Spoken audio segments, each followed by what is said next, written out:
It is. How are you, mate? Good, mate. Smells like a stitch up to me, I reckon. Yeah, for you it is. Very lethargic with the handball. And the kick's going to be turned over. Lots of Kangas down there, but this is Tredrea. He is putting on a clinic. He's going to win it off his own boot. All he did was palm it back into the central corridor where Tredrea ran onto the footy, kicked the goal. Well, normally you don't call for the crowd at your home game. And then he's saying, get on the phone. Who are they ringing? Well, welcome to Long Story Short. This time we're going 15 years back, and a man who's certainly got a few stories behind him is Warren Tredrea. Tredders, welcome to you. Well, Sheds, how are you? Behaving yourself? I certainly am, mate. Certainly am. Well, the game in question, Port Adelaide versus North Melbourne 2005. First of a couple of these type moments for you. It was the phone call. Talk us through it. Well, it was a spare of the moment thing. And as it works out, and you're probably going to get onto another celebration of mine in a little bit, but it was a mate of mine was in London at the Walkabout. And he says, I'm going to be there. It's going to be 9 a.m. I'm going to be having a beer. And if you kick a few, get excited and give me something. So all of a sudden, we'd been hammered by North for probably from 2000 through to even 2004, the year we won the flag. We got belted about 6 weeks out from the final. So in 2005, we actually had a good game, and I kicked a few. So I'd had a nice game, and then all of a sudden, I picked the ball up off the ground, which I never did, and kicked one on the run, which I never did. And then the crowd got excited, so I put the hand of the year, and then all of a sudden, in my mind, it flicked that, hang on, my mate Lynchy's actually at the Walkabout in London, probably 10 parts pissed. So I gave him the Thierry Henry phone call because I was an Arsenal fan. So North Melbourne supporters understand probably, would be annoyed at, some of my stupid celebrations. And really, people do that now. They get excited. When I did it back then, you got lambasted. You got smashed by everyone. Well, that's what I was going to say. I think you looked like a bit of a goose, but what was the immediate feedback there? And obviously it didn't have that much of an impact on you because you had another one a little later. Yeah, well, the feedback at the time was like, what's he doing? And I think JB was calling the game, and it was actually on Channel 9 when we had the footy rights. He's going, I'm not sure who you're calling, mate. Normally you celebrate and you cheer to the crowd. So I don't know what I was doing, but yeah, I dare say the next one's going to get a mention pretty quickly. Well, the next one was also against North Melbourne. Fast forward 2 years, preliminary final, massive game, and you're playing pretty well. But you're pretty happy with yourself too, weren't you? Well, the long story short is I did a bout of the crowd in the third quarter. To take a little bit of the perspective, I'd pretty much come back off nearly a career-threatening injury, so I thought I was nearly shot. Form was okay, and there was a Mexican wave going around the crowd, midway through the third quarter, and we're up by a fair margin, heading into a grand final. Whereas the midway part of the year, we're actually eighth. So in that piece of play, Sean Burgoyne, who's obviously now a Hawthorn player, gave me the ball. And I looked inside to square it. There was no one there. Then I looked like it was going to get run down. So I threw it on the boot. And it looked like the perfect snap through the middle. But it was the biggest mongrel off the boot because it swung left, swung right, and then eventually somehow got in.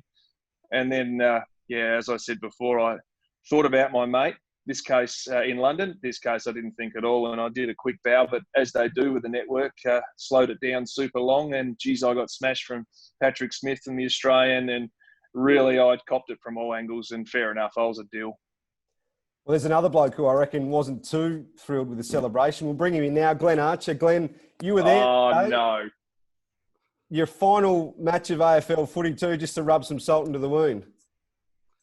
Yeah, exactly. We that absolutely kicked our ass that day. So I was staring down the barrel of a humiliating defeat of 87 points, and it was my last ever game. So I had no chance of trying to come back and fix it up. And just to rub salt into the wounds, Tredders does a bow, and yeah, that was didn't go over too well. I imagine you two would have crossed paths at different times. What did you make of him before that, and what did you want to do to him after? I wanted to belt him most of the time because he was obviously a very good player, and I did have to play on him a fair bit, and he got on top of me most of the time. So, have the bow just to rub the salt into the wounds didn't really help my the end of my career, no. Well, I have to apologise, Arch, because, I didn't know I was doing it. And then all of a sudden, it is your last game. But I tried to make up for it at the end of the game, getting the boys to give you a garden of honour on a wonderful career. But, yeah, there's not much I can do. I can understand why North Melbourne fans hate me. I made stupid celebrations, probably two really glaring ones, are both against the same club. So, and there's other story, actually, that I did actually break one of the North Melbourne fans' noses in a game we played you down in Canberra.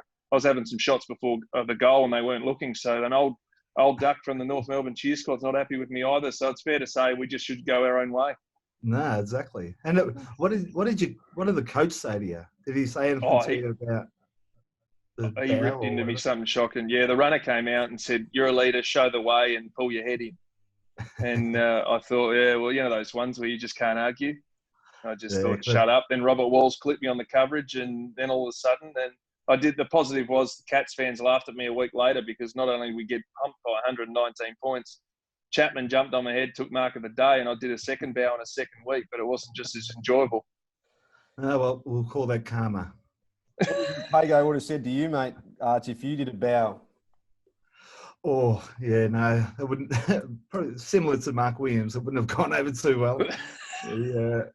He didn't like anything like that. He didn't even like you pumping your fist, let alone bowing. He was very old school in that regard. What were your memories of that last day? And I imagine it would have been a tough day, not aside from the result, but knowing your career was coming to an end.